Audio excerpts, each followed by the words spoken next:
जो आर्ट सारी की है ये किसी ने आपने की है? सबने मिलके किया। हमारे साथ में कुछ और साथी हैं, सबने मिलके ये आर्ट किया।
भारत का मजदूर किसान इंकलाब जिंदाबाद जिंदाबाद जिंदाबाद। अडानी अंबानी की जागीर नहीं, हिंदुस्तान हमारा है।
मेरे झाड़ू से बहादुर भराओ से भराओ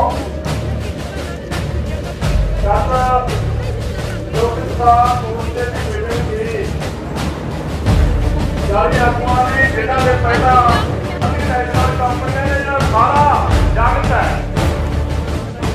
कि होके खाना जिसे से लेते हैं तो दोहा के आमलो अपने राजनीतियों से काम किया जा रहा है। और मैं तो दसूंगा होके खाना की राजनीति कर रही है। अब वहाँ देखा है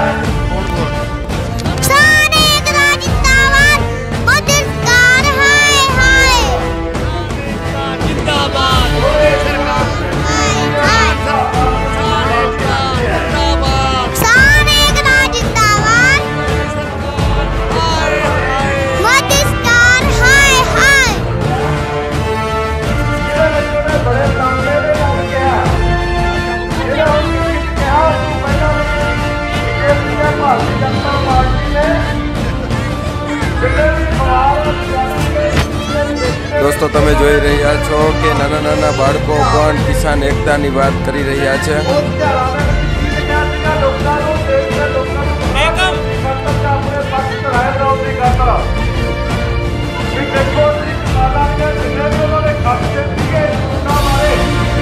आओ मुकाबला करें।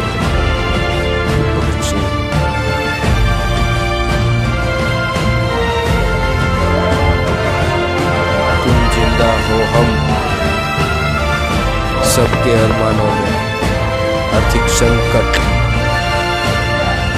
खेती किसानी का संकट और उसका समाधान। तो इस तरह से जो पुस्तक देखो आ टाइपना पुस्तकों मળી રહ્યા છે। ઇન્કલાબ जिंदाबाद।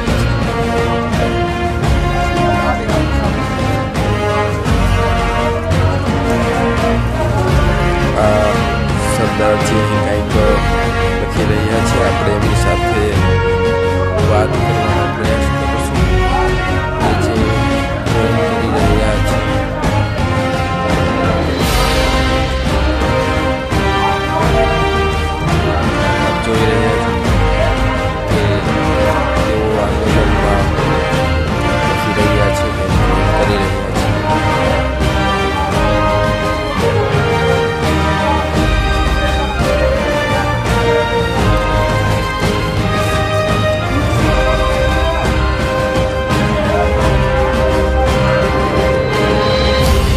बाजी है, क्या लिख रहे हो आप?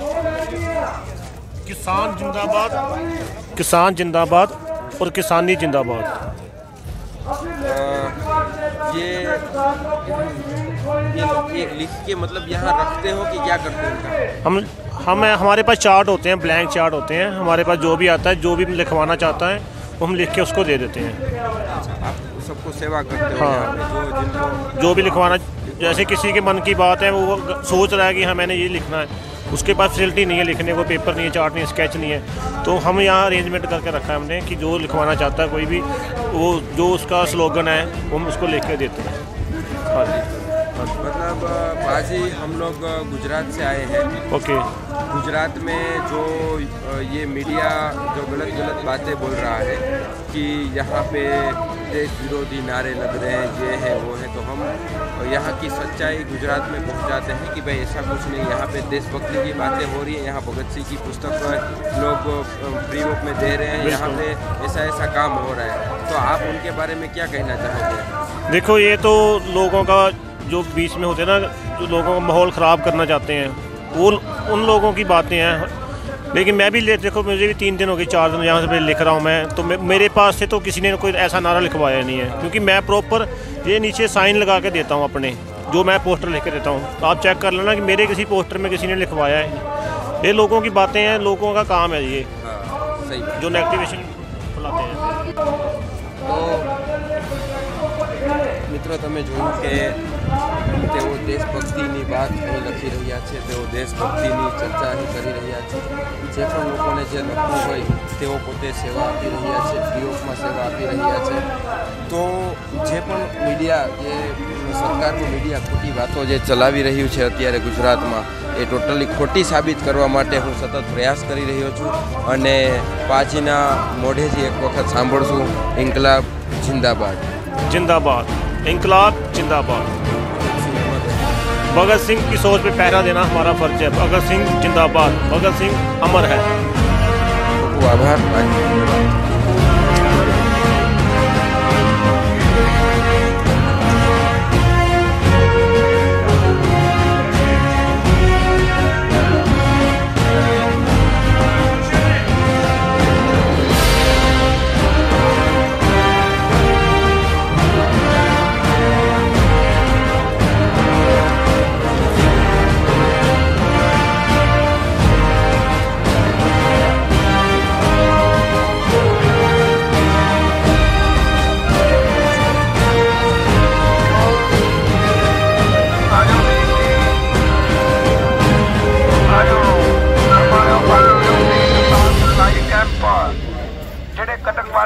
नौजवान दस्तारा नहीं बन सकते, उन्होंने फ्री दस्तार सिखाई जाऊगी, एक दस्तार फ्री दी जाऊगी, पर लाइन च लगना पड़ेगा वीर जी।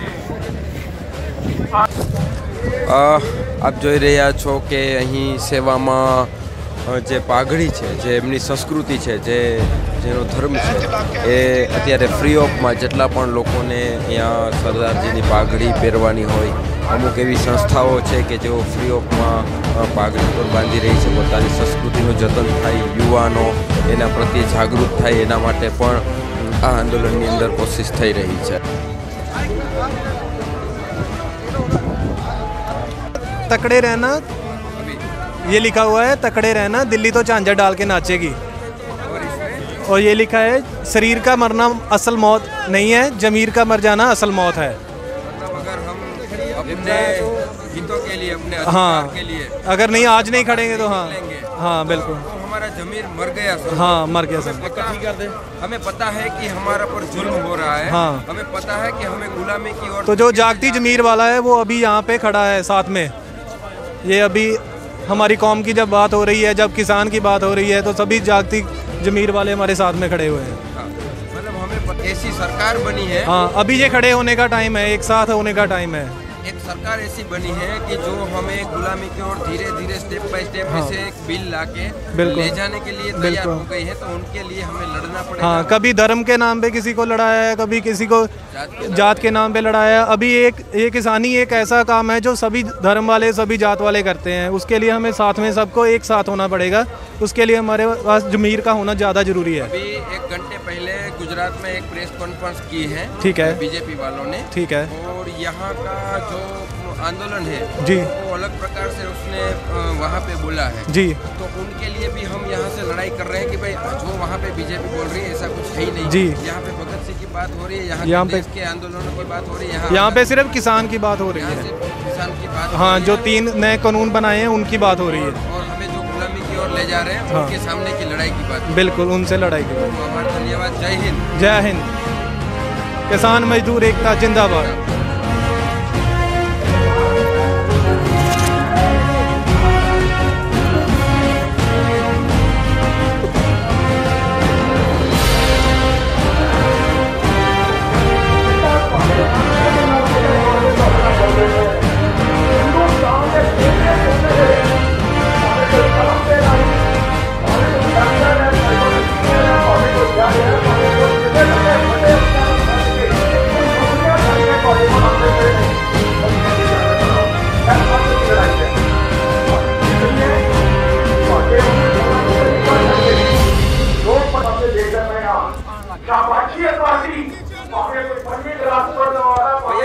पंजाबी में लिखा है, आप हिंदी में इसका ट्रांसलेशन करें, क्या लिखा है? असी आतंकवादी नहीं किसान हाँ। हमारी आत्मा किसान है। हाँ, हम आतंकवादी नहीं हैं, हम किसान हैं। किसान हैं। हम देश के नागरिक हैं, नौजवान हैं।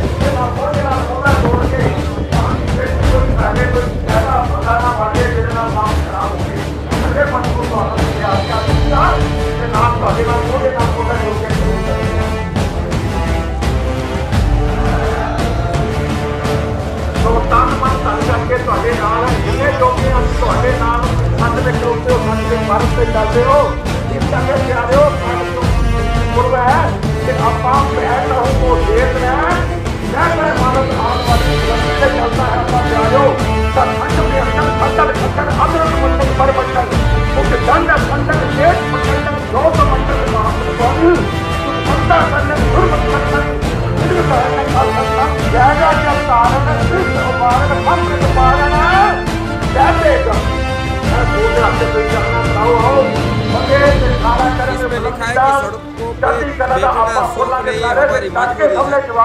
आपसे ये जानना चाहते हैं कि ये सड़क कितनी मुश्किल है, यहाँ पे कितनी ठंडी पड़ रही है, और कितनी ठंड में किसान है। देखिए, ये जो काला कानून लागू किया हुआ है ना, इसको प्रोटेस्ट में हम सब सड़कों पर बैठा है, सारा किसान सड़कों पर बैठा है। लेकिन हम सरकार को ये बोलेंगे कि हम ठंडी से डरने वाले नहीं हैं, हम अपना हक लेने वाले हैं। किसान तो रहता ही सड़कों पर है, खेतों में रहता है, हर ठंडी के मौसम में हम अपना जो है फसल बीजते हैं, बोते हैं ना, तो हम डरने वाले नहीं हैं। सड़क पे बैठेंगे जब तक मोदी सरकार हमारा हक नहीं देती। और मोदी सरकार को समझना चाहिए ये किसान जो मांग रहा है, ये सरकार किसान की बहुत जायज़ मांगे है। ये काला कानून हम पर थोपा जा रहा है, इसलिए हम यहाँ से तब तक नहीं उठेंगे जब तक हमारी वो मांगे है। ये काला कानून जो है मोदी इसको पाड़ कर फेंक नहीं देता, हम नहीं जाएंगे। अभी तो सरकार अभी उल्टा कर रही है, वो आपसे मिलने की बजाय वो दूसरी जगह पे प्रेस कॉन्फ्रेंस कर ये बता रही है कि ये किसानों के हक में है, ये है वो है, मतलब कि वो टस की मस नहीं हो रही है, ये किसानों की बात नहीं सुनना चाहती। वो देश के दूसरे किसानों को इकट्ठा कर रही है कि उनके पक्ष में जो भी है, वो उनके सरकार के साथ में जो भी किसान है थोड़े बहुत, उनको ये समझाने का प्रयत्न कर रही है कि ये हमारे हक में है। तो उनके बारे में आप देखिए क्या कहना चाहिए? देखिए, जो किसान है जहाँ पर आप कवरेज कर रहे हैं, 7-8 स्टेटों के किसान बैठे हैं, जो सरकार के पक्ष में है वो किसान नहीं है, वो तो सरकार खुद अपने नुमाइंदे खड़े कर किसानी संघर्ष को ख़त्म करना चाहती है और लोगों को बता रही है उनका कानून अच्छा है, सही है। अगर अच्छा है तो उस कानून में MSP जो हम मांग रहे हैं, हमारी जो मांग है, उसको लिखती रूप में क्यों नहीं देती? अगर वो लिखती में नहीं देगी, हम बाद में सरकार से पूछेंगे तो सरकार क्या बोलेगी, ये तो जुमला था, ये तो जुमलोबाजों की सरकार है। हम इसे बता बताना चाहते हैं, पूरे देश का किसान इस वक्त सड़क पर बैठा है, दिल्ली के बॉर्डर पर बैठा है। हम झुकने वाले नहीं हैं, हम हारने वाले नहीं हैं, हम जीत कर जाएंगे और जीत कर ही जाना है।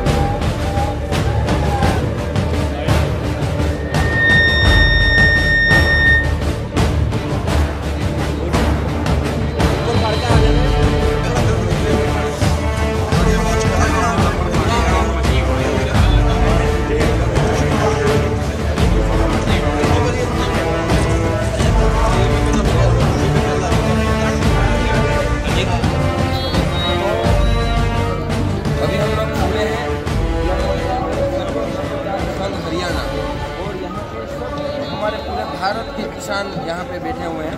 सर आपका नाम मेजर सिंह पुन्नावाल, जनरल सेक्रेटरी किसान सभा पंजाब।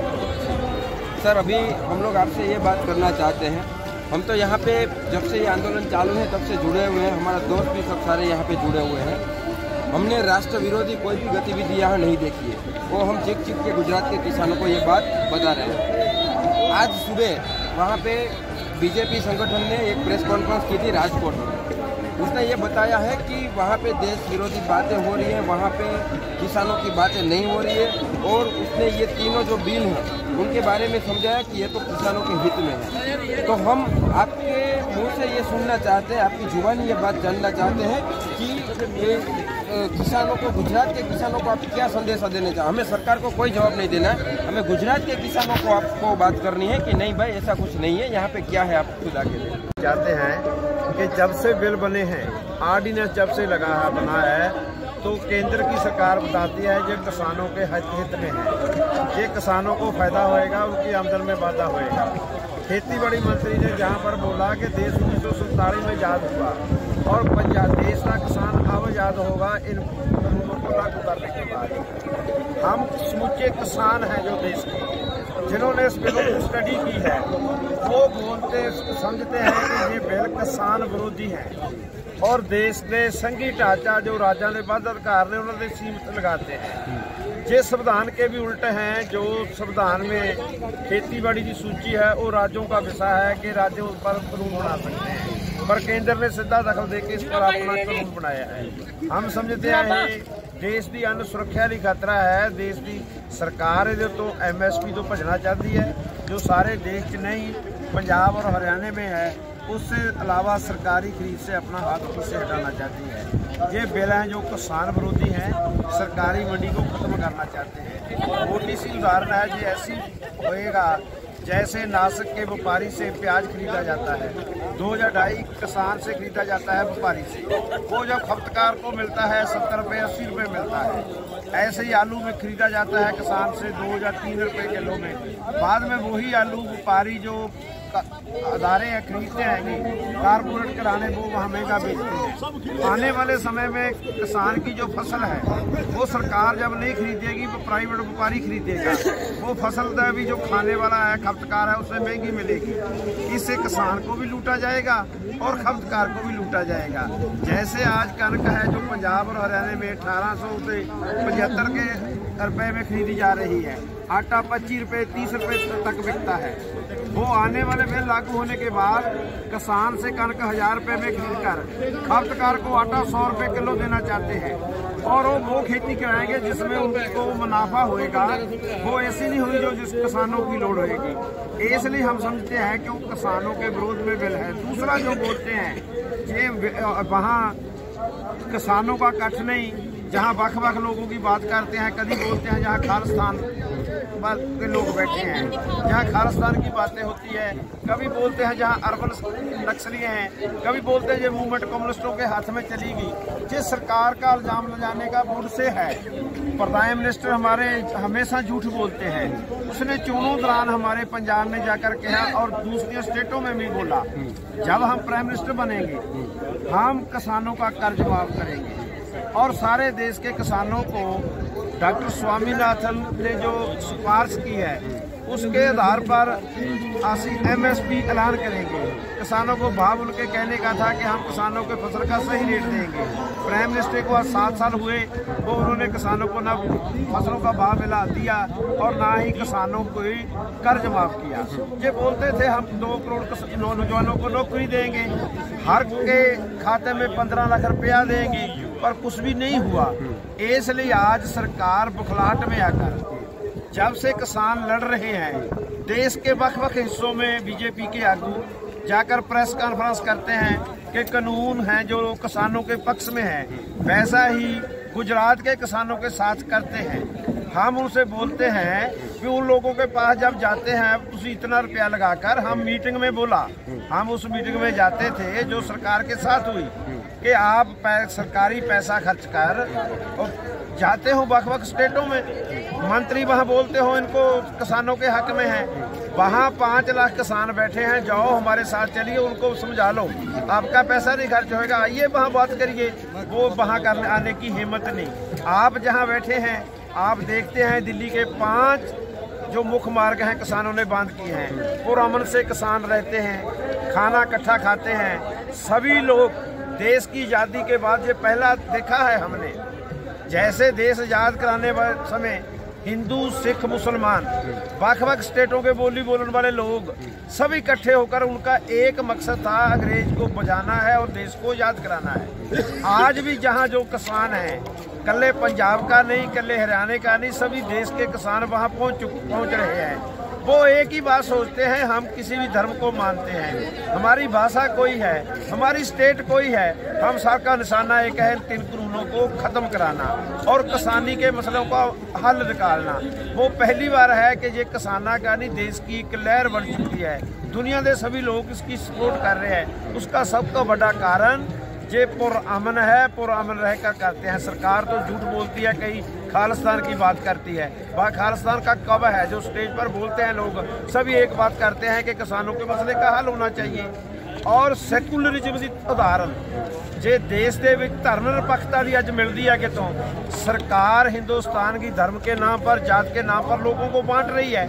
सैकुलरिज्म की उदाहरण ये है दिल्ली के किसानों का जो किसानों का संघर्ष है, वहाँ सभी धर्म के लोग इकट्ठे बैठते हैं और बैठकर एक ही बात करते हैं कि किसानों के 3 बिलों को रद्द कराना है। हम पंजाब से जब शुरुआत की, हमने सबसे पहले यही बोला कि वहाँ कोई राजनीतिक आगू हमारी स्टेज पर नहीं बोलेगा, वो क्या है कांग्रेस है जो काली पार्टी है, कभी भी कोई राजनीतिक आगू जहाँ नहीं बोला कर वो ही आकर बोलेगा जो किसानों की बात करेगा। सरकार तो झूठ बोल रही है, कहीं बोलती है ये गुस्सा है, कहीं गुस्सा है। हम सरकार को कहना भी ऐसी बात मत करनी चाहिए, जब किसानों के साथ बातचीत चलती है तो उस समय ऐसी बात नहीं करनी जो कड़त्तन में आए। किसान पुरअमन बैठे हैं, सुप्रीम कोर्ट ने भी बोला किसानों का अधिकार है, वो पुरअमन बैठकर अपना मौलिक अधिकार बरतकर प्रदर्शन कर रहे हैं, हम उसको कुछ नहीं बोल सकते, हम उसके खिलाफ कुछ नहीं कह सकते। इसलिए सरकार को भी चाहिए ऐसी बातें नहीं करनी चाहिए। मैं बताना चाह रहा हूँ, हाँ मैं आपके पास आ रहा हूँ। तो गुजरातना किसान भाईओ तमे सांभळ्યું કે જે જાગૃત કિસાનો છે, આ લોકો ખૂબ જાગૃત છે, આ લોકોએ બિલનો અભ્યાસ કર્યો છે અને આ લોકો જાણે છે કે આ બિલ આવ્યા પછી 3 વર્ષ પછી આપણો દેશ ગુલામી તરફ, આપણા કિસાનો ગુલામી તરફ જવાના છે। તો ખૂબ સારી વાત આપણે સાંભળવા મળી છે। અને હવે ફરીથી આપણું નામ। मैं जय भगवान दैया, मैं जिला सचिव हूँ सराव कर्मचारी संघ हरियाणा का।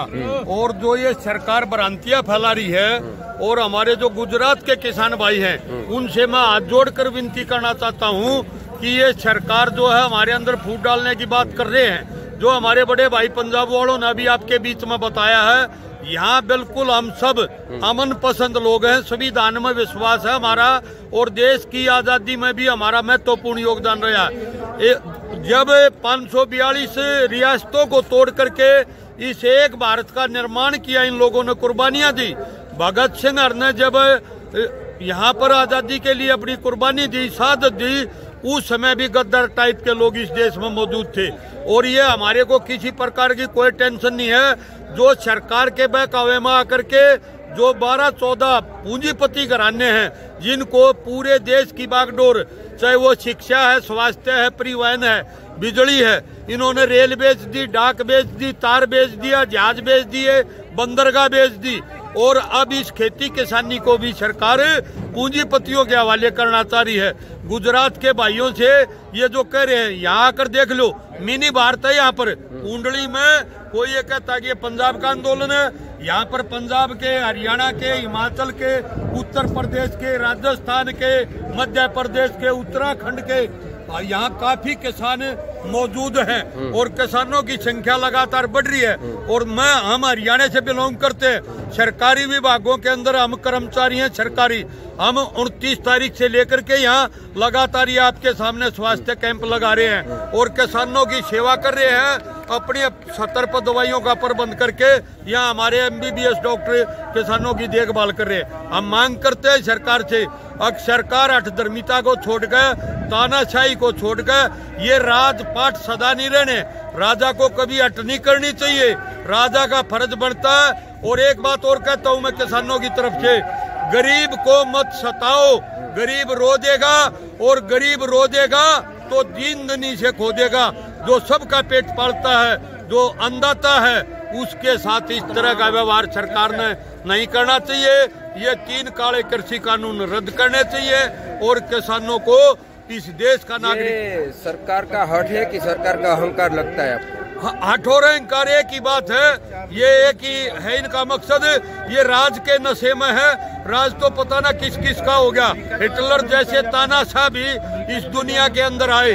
अगर ये हठ चलता, राजशाही चलती, अंग्रेज का तो इनसे ज्यादा ताकतवर लोग थे, उनके टाइम में कहीं कोई सूर्यास्त नहीं होता था। लेकिन इस कमेरे वर्ग ने जब अंगड़ाई ली, जब आंदोलन किया, उस अंग्रेज को भी इस देश से बाहर भगाने का काम किया है। तो हम सरकार को कहते हैं, सरकार को शुद्ध बुद्धि आए। और ये मांग भी है कि ये जो अगली कतार के नेता हैं, इनके दिमाग में ये बैठ गई, आजीवन राजा रहोगे आप। ये तो समय है जी, समय परिवर्तनशील है, सदा एक जैसा नहीं रहता। जिस उम्मीद से लोगों ने इनको इस कुर्सी पर बैठाया था, उम्मीद करते हैं कि ये अहंकार को छोड़कर, और जब प्रधानमंत्री सफाई कर्मचारियों के पैर धो करके और दिखावा करते उनका सम्मान करने के, तो ये जो अन्नदाता है, जो पूरी दुनिया का, जब बच्चे का मुंह खुलता है ना, और जब वो बंद होता है, आखिर में अंत होता है, तब से लेकर उसके अंदर जो खाने पीने का सामान है, ये अन्नदाता पैदा करता है। इतना ज्ञान तो प्रधानमंत्री को होना चाहिए। और ये जो अलग अलग स्टेटों में, चाहे वो मध्य प्रदेश की बात है, चाहे गुजरात की बात है, ये भ्रांतियां फैला रहे हैं ना, या भाई वहाँ तो इस देश के अंदर अगर सरकार के पास ये खुफिया तंत्र है, तो फिर डींग क्या की मारा, 56 इंच का छीना क्या है, कभी खालिस्तानी बताता, कभी आतंकवादी बताता, कभी पाकिस्तान प्रायोजित बताता है, और सरकार को पता है, और सरकार कोई एक्शन नहीं ले रही। तो प्रधानमंत्री को, गृह मंत्री को, रक्षा मंत्री को, मतलब इन बातों से जनता के अंदर, ये तो बड़ाई में आकर कहते हैं ये बातें, लेकिन जनता ये सोचती है जब यहाँ खालिस्तानी है, आतंकवादी है, पाकिस्तानी है, और सरकार कुछ नहीं कर रही। सरकार के पास तो 1-1 मिनट का इनपुट होता है, CID है, सिक्योरिटी है, IB है, विजिलेंस है, उनकी रिपोर्ट के आधार पर सरकार, तो हमारे बुजुर्ग तो ये कहा करते, बड़े बूढ़े, अगर सरकार चाहे तो पाताल में से भी निकाल लिया दोषी को, अपराधी को। तो ये ऐसी भ्रांतियां ना फैलावे।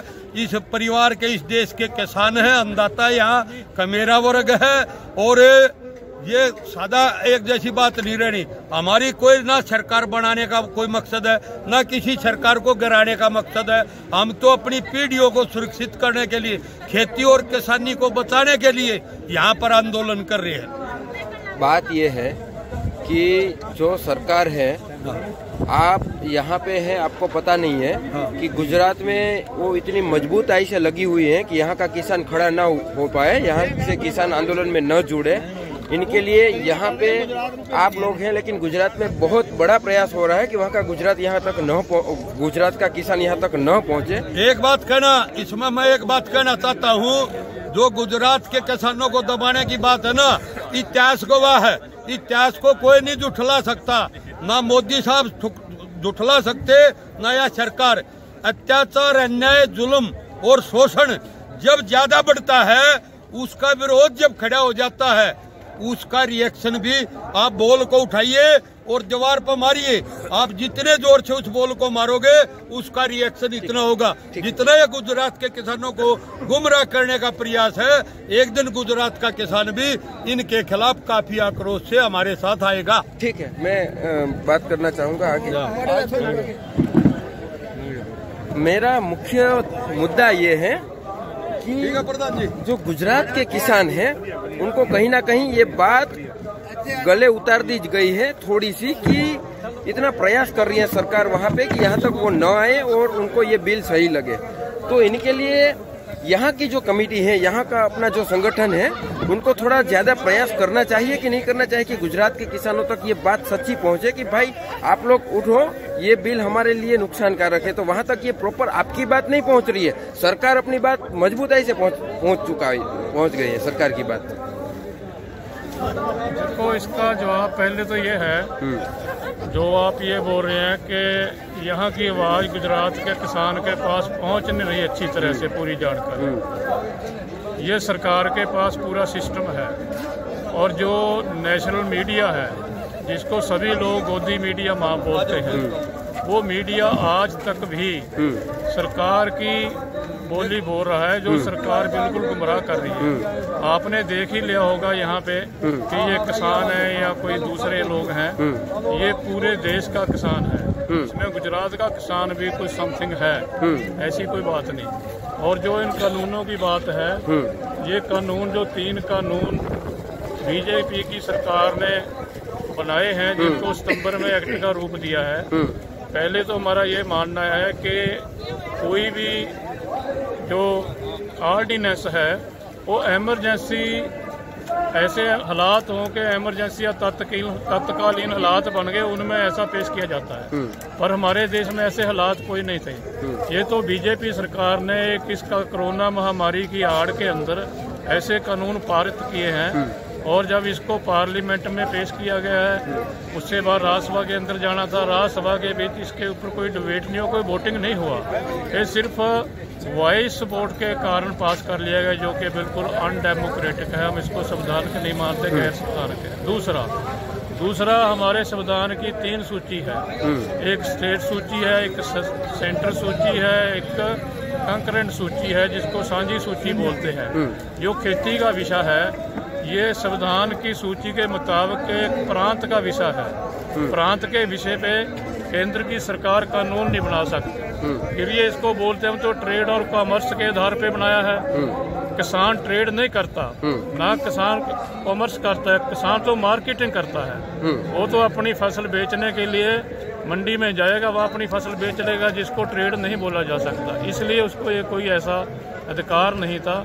और हम गुजरात के किसान को ये स्नेहा देना चाहते हैं कि जो भी किसान आज यहाँ पूरे देश की जथेबंदियाँ या पूरे देश का किसान ये मांग कर रहा है कि 3 कानून जो खेती के लिए फायदेमंद नहीं है, हमारी ज़मीन को, हमारी खेती को तहस नहस करके और जो कॉरपोरेट सेक्टर है उसके हवाले करना चाहता है, इसके लिए हमारे को जागरूक होना चाहिए। दूसरी बात कि जो MSP की हम बात करते हैं, क्योंकि 23 क्रॉप्स है ऐसी जिसके ऊपर केंद्र की सरकार हर साल MSP डिक्लेयर करता है, पर सिर्फ दो क्रॉप्स है, व्हीट और पैडी, जिनके ऊपर MSP मिलता है। वो भी हरियाणा, कुछ एरिया यूपी का या पंजाब का है, बाकी देश में कहीं नहीं मिलता।